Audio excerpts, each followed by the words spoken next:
Assalamu alaikum wa rahmatullahi wa barakatuh. Sister Halima Ghazi, hope you are well, inshallah. Today we are at the well that you contributed to build for these people.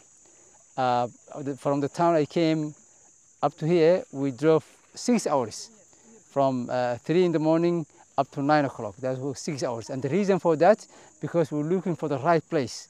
This place is really hot and it's a coastal area. The sun is very hot. Today is 31. And you know, these people are saying it's not that hot. Normally for them maybe 40, 45. And there's no wells here, subhanAllah. So alhamdulillah, your well, your money went to the right place. These people are the villagers. You can see adults, mashallah, elder people. And they're all making dua for you.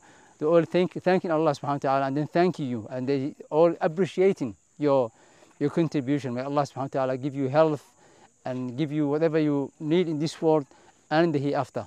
The well, alhamdulillah, as you will see in the pictures, will be benefited by animals, by human beings, by Muslims who are making wudu, for drink, for ghusl and taking bath.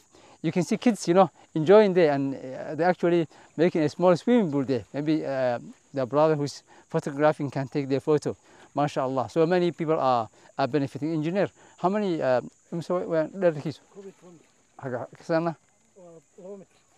Okay, so this the deep of the well is 11th, but they reach the water, which means this water will be continuous, and the width is 3 meters. Alhamdulillah, but the water will be sadaqah jariyah and going on, inshallah, forever. May Allah reward you. Assalamu alaikum wa rahmatullahi wa barakatuh.